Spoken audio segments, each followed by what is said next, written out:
Welcome, everyone, to the C-Suite Sales and Marketing Perspectives podcast. I'm Steve McDonald, your host. And today we've got an interesting conversation because we're going to go into what it takes to be successful. And we've heard lots of things like, how we create value, how we focus on the customer, how we build trust. And we've heard those things so many times that they kind of blend into the background.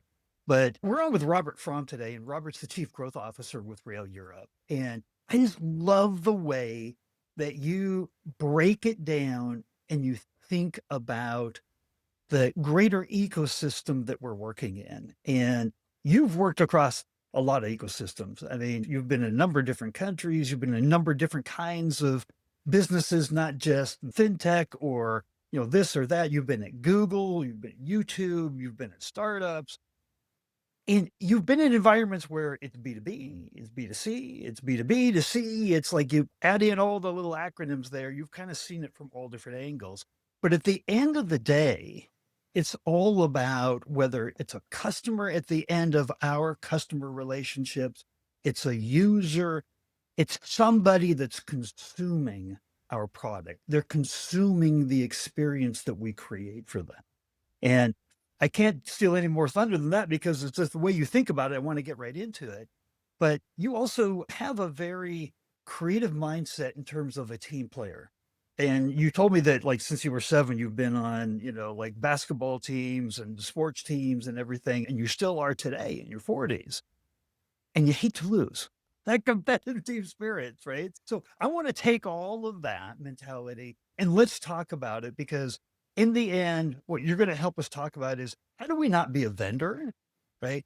How do we be seen as more of a peer, more of a colleague? And how do we learn from the customer and make that learning the key differentiation that we actually create into competitive advantage? So I'd love to just give you the opportunity to expand on your background, areas I didn't cover there before we get started. All right. Thanks, Steve. And thanks for having me. It's a pleasure. I'm looking forward to the discussion. If we can even cover 50% of what you just set up, it should be an interesting one, hopefully. So you're right. I've kind of had the opportunity to work in commercial roles in different parts of the world over the past couple of decades.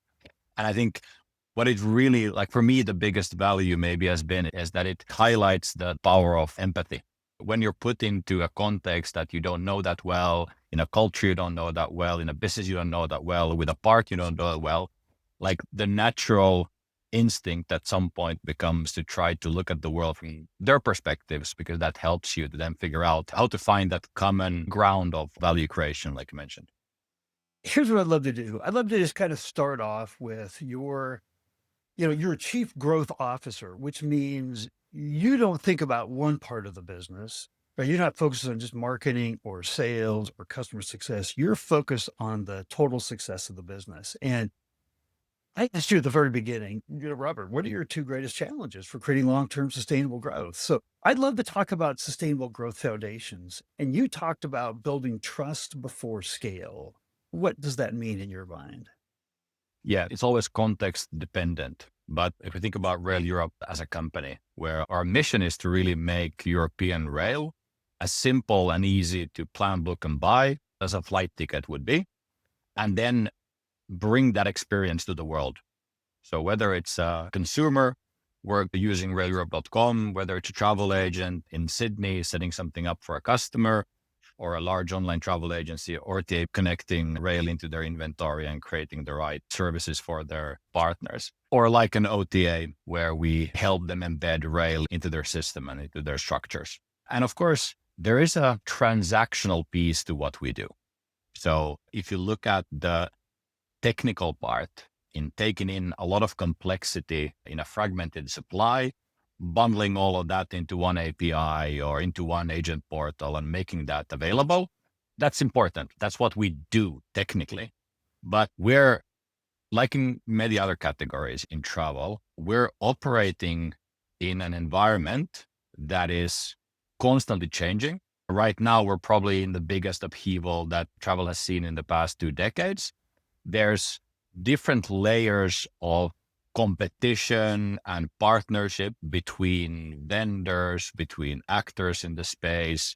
even today, we had a session with four of the largest OTAs on the planet in our office here in Paris. They all compete, but they also all look to solve for some of the same challenges. So I think in this type of environment where the future is shifting, customer behavior and demand are shifting, business models are shifting. Today's competitor can be a great partner. Tomorrow, today's partner can be a competitor again the next day. You need to go beyond a technical solution and start building a foundation of trust to really be able to perform and grow together. And in every context, then, like where that trust is coming from, there are different mechanisms for it. Sometimes it's rooted in legal and business interests. Other times it's rooted in deep personal relationships and investing. In some cases, it's this feeling that, okay, I know that this is like in our case, Rail Europe has been around. We've been solving for this same topic with our suppliers, with our carriers for 9 decades. Like when you have that type of longevity, when they know that these guys will not optimize for the quick win today, but we intend to be around for another 90 years, it shifts the expectations and the dynamics in the relationship in a completely different way. So I want to dig in a little bit because when you talk about creating the scalable growth and trust, you look at it kind of differently than a lot of people do in a really cool way. You talk about how trust, first, it compounds over time. So it becomes a larger competitive advantage the more that you put into it. And, we have like in the States here, Forrester came out and they said for C-suite executives today in B2B companies, the number one thing you should be doing is creating trust. It's the currency to get into the deal. It's the currency to win the deal. It's the currency to keep the deal long term. Right? That's like the level of importance they put on it. You talked about not only how it compounds, and I want to hear your words about like, what does that mean? But it has to have a consistency, you said, in alignment with the greater ecosystem. And so I want to hear what you mean by trust compounding and then what this ecosystem is and how you think about that in creating trust. Yeah. So first on the compounding piece, I think what's interesting to me is that when we put on our work hat or our suit and go into the office, we seem to sometimes forget what the human condition is all about. I think great relationships and trust, it's not built in the blink of an eye. It's not built on an instant. Like you can do great things in the short term and you can earn credibility and so on. But if you think about the people in your life that you really, really count on, these are almost always relationships that have continuous exposure over time. Like it's all of these things of when you know that a partner is having a tough time, you figure out a way to adjust the deal, even though you might be losing a bit in the short term, or when it's about going the extra mile and opening a door from them. These are so obvious things, right? But we tend to forget these things. And we kind of live in this time where we're so preoccupied by data and technology and the pace of change and everything that is going on. And those are important. Like, I'm sure we'll talk about that in this session as well. But at the end of the day, like between human beings, like we need to find those ways of building that common ground. And how do you build that, like the ecosystem component of this, right? Alignment, trust, and alignment with ecosystem. Never heard anybody talk about that before. Let me take an example from our business, what that means. So it starts with how we approach strategy and competition and value creation at Rail Europe. Like I said, we're part of this broader travel value chain and ecosystem. On the one hand, we have our suppliers, our train carriers in the different markets, more coming in, more than 200 already today. And we have tens of thousands of partners on the demand side, providing them these services forward. And around this, we're partnering with destination marketing organizations, with European travel commissions, with cities, with governments, and so on. If you try to build your business model around something where you're just maximizing for the revenue potential based on one part of that system, even though if in the short term you can see it's the most lucrative one, in the long term, that approach really does not work. Instead, what we're doing is that we try to consistently do the same when we reevaluate how we think about our bets, is that if we do not understand the incentives, motives, the objectives of each side of this business, and then find our sweet spot where we can credibly claim to build for both sides of the market. I can go to dinners and I can try to be a nice guy and like, this is all fine. But if we don't design a system where the actual incentives are aligned within the ecosystem overall, you will just not be successful in the long term. People will find out, like they will see that you're taking actions that are not in their interest. But if you can find that nugget, and this is something that really got me excited almost 2 years ago when joining Rail Europe, when you can find a position in the market, in a marketplace type setup, as I think we have, you can just speak the truth in those interactions. And that changes the dynamic again. Really interesting. I said, we asked that question of you. What are your two greatest challenges for creating long-term sustainable growth? We ask every C-suite executive that comes on the podcast. We've done that about the last 100 episodes. And the number one challenge, this is going to come back to what you were just saying, was internal alignment. Over 70% of C-suite executives said their greatest challenge for creating long-term sustainable growth was internal alignment. Now, a lot of time, mostly what we try to do on internal alignment is we try to align at the top and we try to communicate it down throughout the teams. But you talked about incentives to help alignment. We are all products of our compensation. We are all products of how we are reviewed, how we get our raises, everything, right?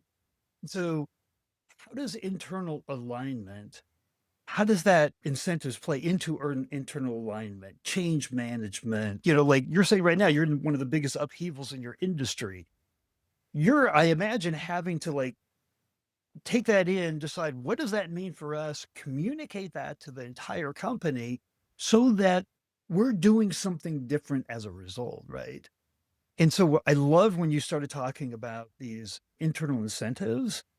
Like, how does that work into the practical? How does that work into communicating and actually teams acting together, but high performing teams? Like, how critical is that piece? Here it does start, like you mentioned, like most companies do this relatively well at the company or top level in setting incentives. But instead of looking at this from a financial performance lens only, especially in times like this where no one can predict where the market is going, not in 2 years, but maybe even in 2 months. The starting point for any business that can survive, it has to start with creating customer value. If you create customer value, then you have the opportunity to capture it down the line. Now, what are the KPIs or what are the leading indicators of creating customer value? That means that customer satisfaction or recommendation scores or the Sean Ellis test or whichever ones you want to choose, they have to be at the very top of incentives that you're setting up. If you push your sales teams only to hit targets, if you push your customer success to only be incentivized based on upsell and cross-sell metrics, you will make a bit more money in the short term, but you will not start consistently making choices in the company that benefit long-term value creation and in that way, long-term competitive ability. And that's also then the way to start creating. We always look for the commonality, right? In how do you bring different teams? So product, technology, customer success, sales, marketing, finance. Like how do you bring these teams to the table in a way where they can find a North Star together? Usually, by far, the best way to do that is to actually use the customer as a tool. Like using the needs and understanding of servicing that customer in the best way, because they're paying our bills, they're keeping the lights on the company in the first place, right? So how do you take that and how do you use that as the storytelling device for, okay, this quarter, okay, this is how we're thinking about making product priorities. Okay, right now, okay, yeah, we can push on this cross-sell or retention opportunity, but actually right now we see this gap in how quickly we're answering to the needs of customer where there's critical issue, or how do we set targets for the tech teams on the downtime of an API? That becomes a metric that's equal as important as a dollar sign. And then you push that into your overall performance reviews, into your individual OKRs that you set up, how you incentivize the bonus payment structures and so on. It's about finding the balance between those different things and then adjusting over time. I had a woman on, 3-time B2B CMO. She's now a partner at a consulting company. All she does is her entire firm, all they do is consult with go-to-market with mid-market B2B companies. And she said the greatest force of internal change is the voice of the customer.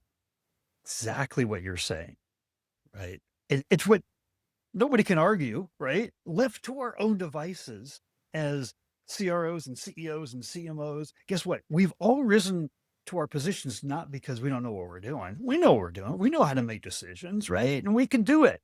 And in a vacuum, which we don't ever all work in a vacuum, but without a unifying force, this is what I'm taking away from what you're saying. Without a unifying force like the voice of the customer, we're all left to our own devices to make individual decisions that are good for our department, good for the company. But if we're not aligned on the North Star, which is the voice of the customer, that's what we should be optimizing for. But we optimize for revenue outcomes. Exactly this. You will end up optimizing for a bunch of local maximas in the different teams. And this has two consequences, right? The first one is that the company will not reach its full potential. Like you will not be able to have this orchestra of teams and functions working together to create something amazing for customers. Like if you think about how little friction there is in most categories in industry today to switch to a different provider, a different service, a different app, whatever it is. When switching costs go to zero, like value creation is not like a nice to have. It's not doing it once. Like that product market fit is so elusive now. You see this especially with the AI native companies that are coming up on the market where you'll have PMF this week, but the next week it's gone. So that's one part, is that you will not optimize for a global maxima, but for a bunch of local ones. But the second part, and this to me can be a dangerous, but even more demoralizing for the teams, is that we are usually working in quite networked companies. We're quite dependent on each other. If you cannot create that commonality that you were talking about between the teams, work will just not feel as meaningful or fun. Because you feel like I'm doing my thing, but these other guys, like they just don't understand why we're doing this and what we're doing. And this leads to so much like slowness and friction that I don't think we can afford to. But when you find that commonality, it feels different. It just does. So one additional level in our last conversation that you went to in terms of focusing on the voice of the customer and optimizing around that is, you said, are you selling peace of mind? Are you selling certainty? Right? Like, especially you're a tech platform, right? You know, it's all about the product, right? It's all about the usage patterns and feature sets. But you know what? There's a major upheaval going on. ChatGPT is writing code for your competitors. Like, when you said trust compounds, I started thinking about those comments. Trust that I build peace of mind, I build certainty, you can rely on us. How important, you could say, I'm sure you've never been in a board meeting where anybody said, hey, how are we doing on building peace of mind? Right. But we're talking about how important this really is to optimize for this. So, how do you think about this? And how do you work it into the business flow? Yeah. What helps us is that if we think about the business that we're in, and I mentioned the different categories and partners all the way. So at the end of that chain, there's always a consumer. There's always a person who is traveling, probably spending the most important week of their year on a trip across Europe. And for that user, that customer, it's very natural that the real value that we create for them is not having a ticket in their pocket or saving €5 on a discount. It is safeguarding their trip. It's making sure that they get everything, get to those experiences, get those fantastic days or weeks or weekends with their loved ones. And that to me is, it's 100% about selling peace of mind. So our mindset already is, how do we enable peace of mind for that traveler?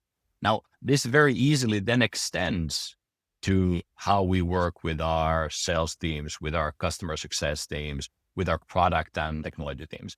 If you have that same mindset of, okay, like we're in the business of creating and selling peace of mind, then you just need to translate that into the terms of your partner. For someone, it means I need to be able to build things today on top of your API where I know it's setting me up for success 3 years down the line, and I'm not doing an investment here in the wrong way, wrong spot. Or it means that when a sales team is negotiating a business plan together for the upcoming years, that they know that how we approach commissions, incentives, and targets are fully aligned, not just for selling the right thing for their customer today, but they know that there will be the right type of flexibility in place if the market conditions change, like they now did with what happened in the Middle East. Or when their customer's customer has a big group that is coming into Europe and suddenly there's something dramatic that changes. And typically they would have to wait for 6 months to get any kind of answer on a refund from a carrier somewhere in Europe. Instead, we will turn around and take care of that issue right away. And they just know it will be managed more quickly. So I think the execution of this will, of course, be context dependent, but the mindset has to come from almost like the values or the mission of like the structure of the company and how we view the world. And just to be clear, I clearly understand a customer, their ticket, the emotional connection there. As B2B marketers and sellers that are on this podcast, from CROs to CMOs, CEOs, we live in the world of B2B mostly. Those same selling peace of mind, selling certainty, those softer metrics, are they less important? Are they equally as important in that mode? I think they're just as important. They just take a slightly different shape. Of course, at the end of the day, we all have our fiscal responsibility when we're buying, when we're selling, and so on. This is all fine. But let me take an example of someone who owns a business line inside of a large online travel agency. For them, peace of mind means that I don't need to be called into a boardroom meeting 6 months from now and get screamed at or potentially fired or reprimanded for having made and advocated for choices that backfired, that were painted us into a corner with a technology choice that didn't make sense. And for some people, it's about like, am I going to get that next promotion? Like, what's going to happen with my career? Like, we're all, again, going back to this idea of empathy and human beings. So the way we make choices, the way we think about this, like, I'm sure we're all professionals, like you said, in those roles. And we make choices with the best intentions of our companies that we represent in mind. But when you can shape your offer, shape the partnership so that it also considers those uncertainties and that doubt in a changing world, like that's where you kind of elevate from a transactional partner to something that's much more of a true partnership. And again, going back to the Europe example, we have partners in the room we've been working with a decade. Like we have partners that we worked with from decades and decades. And I think we get so enamored with fast growth and what company hit 1 billion in revenue, like in the shorter period of time. And it's good, but I think there's something around this idea that something that you can build up super, super fast, it can also disappear and go away just as quickly. So I think not getting distracted by the pace of change around us, it's not super easy to do, but I think this is what will set up the next phase of successful companies for the ones who will struggle going into 2027 and onwards. Well, what I love is the spotlight that you put on something. Like most of us have probably heard, and if we haven't, then we need to pay attention to the fact that in the world of B2B buying, more than half the decision making is emotional. Like all the stuff you just said there. Am I going to limit myself in my career? Am I going to get in trouble? Like this is big acquisition to my tech stack or whatever the purchase is that I'm making impacts the ability for my company to be successful, right? And I don't want to make the wrong decision. When you started talking about how trust compounds at the beginning, I think we have to put those two together, right? Trust, there's the intangible. Like, I'm a 2-time SaaS founder. I know the mentality of, holy crap, nobody else built anything like this. As soon as they just understand what we do, oh, the floodgates are going to open, right? And it just doesn't work that way. In fact, those 100 interviews where I asked, what are your top 10 challenges to creating long-term sustainable growth? Not one even came close to talking about the product. Not one. Now, it doesn't mean for all the CPOs out there, that is, we have to have a great product. I mean, it's got to be more than table stakes. We got to be able to dazzle. We got to be able to wow on the product side. Like getting on that day one short list is not about the product. We have to be trusted that we serve the category that they're looking at, but we've got to be known and trusted first, right? And then we're going to dig in. It blew me away. Not one of 100 C-suite executives said anything about product. And then you know what else? Not one of the challenges were external. They were 100% internal. That's interesting. But it kind of goes back to what we talked about a bit earlier, is that delivering maximal value to the customer, which again gives you the right to capture value as well. It cannot happen if you don't have your orchestra playing the same tune. So figuring out what that tune or what that song needs to be, I can really empathize with why your guests or why the people interviewed would focus on that as a major topic to solve. What I would also challenge is I think we're being a bit too literal about what product means. Because to me, yes, like, of course, the product is a technology, it's a piece of code that we ship, or it's an experience or whatnot. But I think it's just as much about how that product makes you feel, like how integrating, how partnering with this company, what it looks like, what it feels like, how it gives you energy, how it helps you go in back to your own organization and build better things and make better choices. Because in so many of these cases, it is this constant trade-off of where do we put our resources? Like we all battle with this, right? And if you think about your product, not just as a piece of software, in this case, or an API, but if you think about this at this overall customer experience or customer journey, and you try to design it around this, I think that's where you start, again, can go back to compounding trust, or we can come back to building a true, like valuable, meaningful relationship instead of being a vendor. So I've got just one last question for you. And, you know, we've covered so much already in this conversation. And if there was like one thing that you wanted your C-suite peers to take away from our conversation, like the most important thing, like, you know, remember anything, remember this, what would that be? I would say it's a combination of two things. I've been now for the past 20 years, like looking to build growth in different contexts, like we discussed, and never has there been more flashing lights around us because of the technological change and what's happening. And again, we need to understand that deeply. It's super important. But to me, the unintended consequence of all the technology is, again, that we tend to forget about the humanity. And here, the point is going back to empathy as a superpower is something that we lean into much, much more. And because that empathy unlocks, I think, the only true competitive advantage that any company can have. And that is being able to learn faster than your competition about what your customer needs. If you can develop that skill, if you can develop that practice, if you can develop that attitude, all the other things will be so much easier and work so much better. What a great way to end this. I wish we had another couple of hours. But, you know, the mission behind this podcast is just to bring unique insights, unique perspectives, years of experience. We've all been in different industries, different situations. We've been kicked to the curb. We've had massive successes and we've learned from it. And if we can all just share, then that's the rising tide that lifts all boats. And you were a phenomenal part of that rising tide today. So I just wanted to say, Robert, thank you for coming on the podcast. Thanks a lot, Steve. It was great being able to spend some time with you today.